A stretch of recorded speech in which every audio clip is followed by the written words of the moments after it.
Hello, good evening everyone. সবাই কেমন আছেন? আশা করছি সবাই অনেক অনেক অনেক বেশি ভালো আছেন। আমিও ভালো আছি। তো আজকের ব্লগটা আমি সন্ধ্যা থেকে শুরু করেছি। তো আজকের ব্লগটা একটু স্পেশাল, কারণ হচ্ছে আমার খুব প্রিয় একটা মানুষ আসছেন অনেক দূর থেকে। তো সারাদিন আর কিছু ব্লগ ভিডিও কিছুই করিনি, ওয়েট করছিলাম কখন আসবে কখন আসবে। যখন প্রিয় কোনো মানুষ আসে তখন আসলে মনে হয় যে সময় কাটেই না, অপেক্ষার প্রহর শেষই হয় না। তো যাই হোক, সন্ধ্যা হয়ে যাচ্ছে, অলরেডি হচ্ছে বিকাল শেষ। বিকালের পর তো সন্ধ্যা আসে, 6টার মতো বেজে যাচ্ছে। তো অপেক্ষা করছিলাম কখন চলে আসবে। তো এই তো বসে থাকতে থাকতে সময় কাটে না, সময়ের দিকে বারবার দেখছিলাম, ঘড়িতে দেখছিলাম। তো শেষ পর্যন্ত চলেই এসেছেন উনি। তো আসার পরে তো ভীষণ ক্ষেপে গিয়েছিলাম, ভিতরে ভিতরে তো খুশি ছিলাম, কিন্তু ক্ষেপে গিয়েছিলাম এত দেরি হলো কেন, তাড়াতাড়ি আসেনি কেন। তো এই তো তারপর হচ্ছে এখানে হচ্ছে আমি সন্ধ্যার জন্য নাস্তা বানিয়ে নিচ্ছি। আজকে ঝাল সুজি রান্না করছি। তো যেহেতু হচ্ছে সবাই আছে বাসায়, তো ভাবলাম যে ঝাল সুজি রান্না করি। ঝাল সুজি রান্না করার জন্য এখানে আমি প্রথমে যা নিয়েছি সেটা হচ্ছে বাদাম।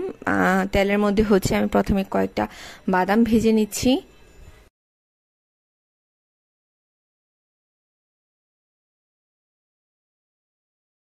তো এখানে বাদামগুলোকে আমি ভালো করে ভেজে তারপর হচ্ছে তেল থেকে তুলে নিচ্ছি, একটু ভালো করে ছেঁকে নিচ্ছি নেড়ে চেড়ে, যেন তেলটা, এক্সট্রা যেই তেলটা আছে সেটা ঝরে পড়ে যায়। তারপরেও তো আসলে অনেকটা তেলই উঠে গিয়েছিল। তো যাই হোক, আমি ভালো করে বাদামগুলোকে ভেজে তুলে নিচ্ছি। সেম তেলেই হচ্ছে আমি কয়েকটা আলু ভেজে নেব। তো এই রেসিপিটার ক্ষেত্রে আপনারা চাইলে বিভিন্ন ধরনের সবজি ব্যবহার করতেই পারেন। তো আমি হচ্ছে এভাবেই করেছি, কারণ অন্যান্য যে ধরনের সবজিগুলো দেওয়া যায় সেগুলো বাসায়ও ছিল না। আর হচ্ছে এভাবে সিম্পলি একটু তৈরি করেছি আর কি, যেহেতু বাসায় অন্যান্য কোনো সবজি ছিল না। তো আপনারা চাইলে এখানে গাজরও ব্যবহার করতে পারেন, ক্যাপসিকাম ব্যবহার করতে পারেন। তো ক্যাপসিকাম গাজর দুটোটার একটাও ছিল না, আমি জাস্ট আলু বাদাম দিয়েই হচ্ছে করলাম। তো এখানে কিউব করে কেটে নিয়েছি আমি আলুগুলোকে। এবার আলুগুলোকে আমি ফ্রাই করে নিব। ডিপ ফ্রাই করা যাবে না, মোটামুটি যখন ব্রাউন হয়ে আসবে তখন হচ্ছে ফ্রাই করে নামিয়ে নেব। তো আলুগুলো দিয়ে হচ্ছে এখানে সামান্য হলুদ আর লবণও দিয়ে নিব। তারপর হচ্ছে আলুগুলোকে ভেজে তুলে একটা সাইডে রাখবো। তো এবার হচ্ছে ভালো করে নেড়ে চেড়ে আমি আলুগুলোকে ভেজে নিচ্ছি। তো এই রেসিপিটা হচ্ছে একেবারেই সিম্পল, আপনারা চাইলে তাড়াহুড়া যদি থাকে তাহলে রেডি করতে পারেন এটা। তাড়াহুড়া ছাড়াও এটা রেডি করতে ইজি, এবং সবাই মোটামুটি পছন্দ করবে, আমি আপনাদেরকে গ্যারান্টি দিতে পারি, কারণ অনেক ভালো লাগে এবং পেট ভরে ওঠার মতো একটা রেসিপি। তো নাস্তায় হচ্ছে প্রতিদিন একঘেয়েমি ভাজা পোড়া এটা ওইটা, মানে এই ধরনের অনেক কিছু তো লেগেই থাকে। তো একটু টেস্টটা চেঞ্জ করার জন্য আজকে ঝাল সুজিটাই করলাম আর কি। তো এই তো এখানে লবণও দিয়ে দিয়েছি। তো তারপর আলুগুলো ভেজে হচ্ছে একটা সাইডে তুলে রাখবো। তারপর হচ্ছে এই সেম প্যানের মধ্যে হচ্ছে আমি ফোড়ন হিসাবে যা যা দিব, ঝাল যেহেতু, তো সেহেতু অবশ্যই বুঝতেই পারছেন এখানে মরিচ অবশ্যই ব্যবহার করব।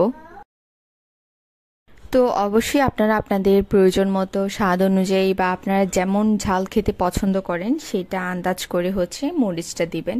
তো আমরা যেহেতু একটু ঝাল ঝাল খেতেই পছন্দ করি, সেহেতু এখানে আমি দুই ধরনেরই মরিচ ব্যবহার করেছিলাম, শুকনো মরিচও ব্যবহার করেছিলাম, কাঁচা মরিচও ব্যবহার করেছিলাম। আর আমাদের বাসায় যেহেতু বাচ্চা আছে, ওকে তো অবশ্যই আমরা সুজি দেই না বা দিব না, তবে যেহেতু এটা একটু ঝাল, একটু অন্যরকম ধরনের, তো সেজন্য ভেবেছিলাম একটু দেবো, সেজন্য হচ্ছে আমি একটু কম করেই ঝালটা দিয়েছিলাম আজকে। আপনারা চাইলে এর থেকে বেশি ঝালও দিতে পারেন, কিন্তু যদিও হচ্ছে পরবর্তীতে আমার ছেলে হচ্ছে খায়নি তেমন একটা, অল্প একটু টেস্ট করেছিল জাস্ট, বাট খায়নি। তো মনে হচ্ছিল যে একটু ঝাল দিলে ভালোই হতো। তো তো এটাই আর কি, যে আপনারা আপনাদের পছন্দ মতো ঝাল দিয়ে নিতে পারেন, কম বেশি বাড়িয়ে, এর থেকে কমও দিতে পারেন, বেশিও দিতে পারেন। তো যাই হোক, এখানে হচ্ছে আমি সেম তেলের মধ্যেই হচ্ছে জাস্ট একটা কাঁচামরিচকে টুকরো টুকরো করে আমি দিয়ে, সরি, শুকনো মরিচকে টুকরো টুকরো করে আমি ফোড়ন দিয়েছি, একটু সর্ষে দিয়েছি, আর এখানে আবার দুইটা কাঁচামরিচ কুচি দিয়েছি, পেঁয়াজ দিয়েছি। হালকা একটু বাদামি হয়ে আসার পরপরই হচ্ছে সুজি দিয়ে দিয়েছি। খুব বেশি ভাজা যাবে না পেঁয়াজটাকে, তাহলে হচ্ছে পেঁয়াজটা কড়া ভাজা হয়ে গেলে বাজে একটা স্মেল হয়ে যাবে। আর যেহেতু সুজিটাও আমি এখানে ভেজে নিচ্ছি আস্তে আস্তে করে, তো দেখা যায় যে সুজির সাথে সাথেও অনেকটা হচ্ছে পেঁয়াজগুলো হয়ে যাবে, সেজন্য হচ্ছে আমি একটু তাড়াতাড়ি করেই হচ্ছে সুজিটাও দিয়ে নিয়েছিলাম। তো এই তো এবার আস্তে ধীরে নেড়ে চেড়ে হচ্ছে সুজিটাকে আমি ভেজে নিচ্ছি। অবশ্যই সুজিটাকে ভেজে নেবেন, তা না হলে খেতে ভালো লাগবে না, নরম নরম হয়ে যাবে। আর এখানে আগে থেকে ভাজা বাদাম আলু সেটাও দিয়ে নিয়েছি, একটু চিনি দিয়েছি, লবণ তো দিয়েছি। এবার হচ্ছে সবগুলিকে একটু একটু করে আমি জল দিয়ে নেড়ে নিচ্ছি, তা না হলে একেবারে নরম হয়ে যাবে। তো আপনারাও চেষ্টা করবেন এভাবে করার জন্য, অল্প অল্প করে জল দিয়ে নেড়ে চেড়ে নেবেন, তাহলে সুন্দর করে জিনিসটা সিদ্ধ হয়ে যাবে, নরমও হয়ে যাবে, আবার ঝরঝরেও থাকবে। একসাথে অনেকগুলো পানি দিলে দেখা যাবে যে নরম হয়ে দলা পেকে যাবে। তো এই যেভাবে দিয়ে হচ্ছে আমি বেশ কিছুক্ষণ আস্তে আস্তে করে নেড়ে চেড়ে সুজিটা তৈরি করে নিচ্ছি। আর এখানে হচ্ছে কিছুটা ধনেপাতাও আমি কুচি করে দিয়ে দিলাম। আমি হচ্ছে একেবারে এভাবেই দিয়ে দিই, কেচি দিয়ে হচ্ছে, এটা আমার রান্নার কাজে ব্যবহৃত কেচি, আপনারা কেউ অন্য কিছু মনে করবেন না, কারণ অনেকেই হচ্ছে এরকম ভাবেন, তো সেজন্য বললাম। তো কেচি দিয়ে হচ্ছে আমি কুচি কুচি করে নিয়েছি ধনেপাতা, আর এখানে কয়েকটা টমেটো আমি কিউব করে কেটে কুচি কুচি করে হচ্ছে উপর থেকে দিয়ে দিচ্ছি। এবার কিছুক্ষণ নেড়ে চেড়ে সুজিটাকে রেডি করে নেব, যতক্ষণ পর্যন্ত না ধনেপাতা আর টমেটোটা একটু সিদ্ধ হয়ে আসে ততক্ষণ পর্যন্ত নাড়াচাড়া করব। আর একেবারে শেষের দিকে হচ্ছে অল্প একটু ঘি উপর থেকে দিয়ে কিছুক্ষণ নেড়ে চেড়ে ঢেকে রেখে দেবো, তারপর হচ্ছে সার্ভ করে নেবো। ব্যাস রেডি। খুবই টেস্টি হয় অ্যান্ড খুব হেলদিও এটা, এবং খুব ভালো এনার্জিও দেয়। যারা হচ্ছে একটু ডায়েট মেনটেন করেন তারাও চাইলে এটা ট্রাই করতে পারেন নাস্তায় কিংবা ব্রেকফাস্টে। সো এই তো এইভাবেই হচ্ছে ঝাল সুজিটা রেডি করে নিয়েছিলাম।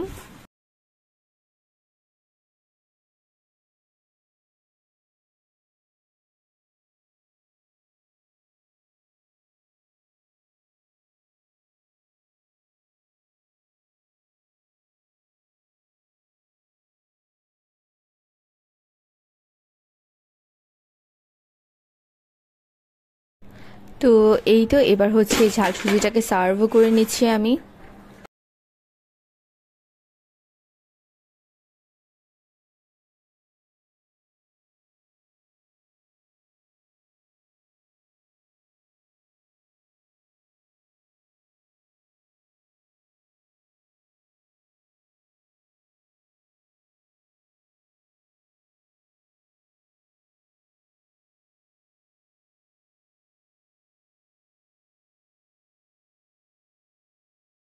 তো আমাদের হচ্ছে এখানে নাস্তা করা শেষ, এবার হচ্ছে 4 কাপ চাও বানিয়ে নিলাম, চা খাবো হচ্ছে সবাই মিলে। আর দেখা যায় যে নাস্তার পরে মোটামুটি সবসময় ব্রেকফাস্ট হোক বা সন্ধ্যার নাস্তা হোক আমরা চা তো খাই। আর আজকে হচ্ছে 4 কাপ চা বানানো হচ্ছে, কারণ পিসিমণি আছে, তারপর হচ্ছে আমাদের অতিথি যিনি আসলেন তিনি আছেন, তিনি কে এটা এখন বলতে পারছি না। তো যাই হোক, সবার জন্য হচ্ছে চা বানিয়ে নিচ্ছি, অ্যান্ড সবাই এখন একসাথে চা খাবো আর আড্ডা দিব। আসলে অনেক দিন পরে সবাই একসাথে হলে অনেক ভালো লাগে, আড্ডা দিতেও ভালো লাগে, চা খেতেও ভালো লাগে একসাথে।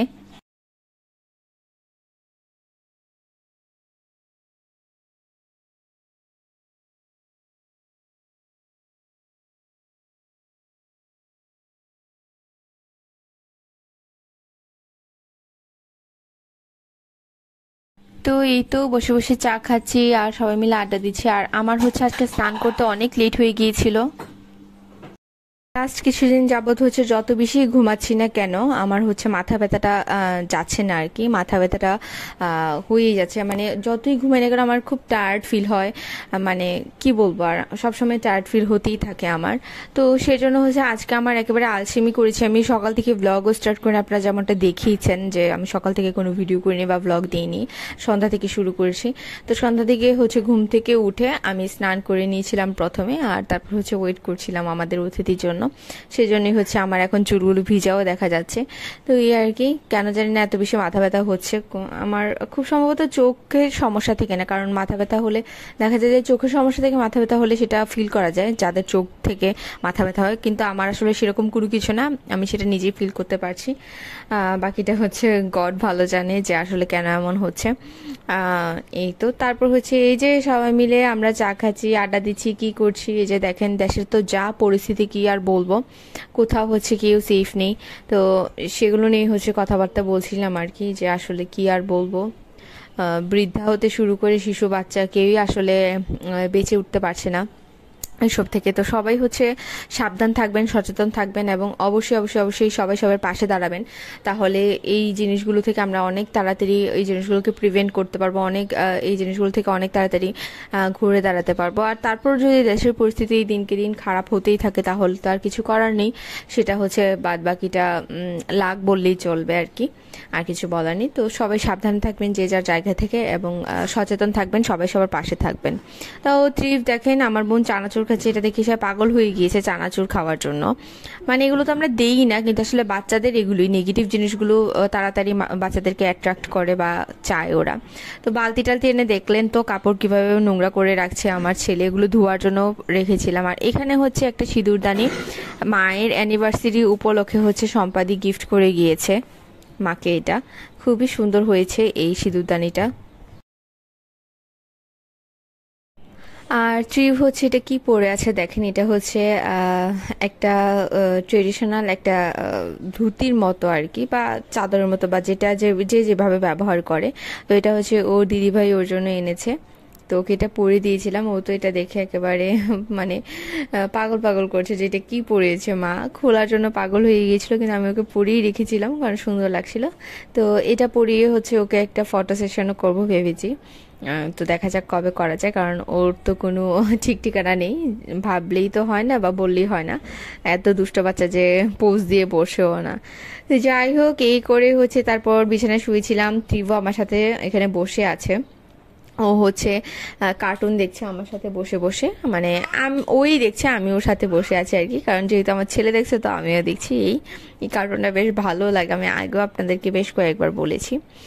তো এই তো আজকের ব্লগটা এই পর্যন্তই ছিল। যেহেতু হচ্ছে ত্রিবের ওই দিদিভাই হচ্ছে এতদিন পরে এসেছে, আমরা সবাই মিলে অনেক আড্ডা দিচ্ছিলাম, কথা বলছিলাম, আর কোনো কিছু ব্লগ বা ভিডিও করতে ইচ্ছে করছিল না।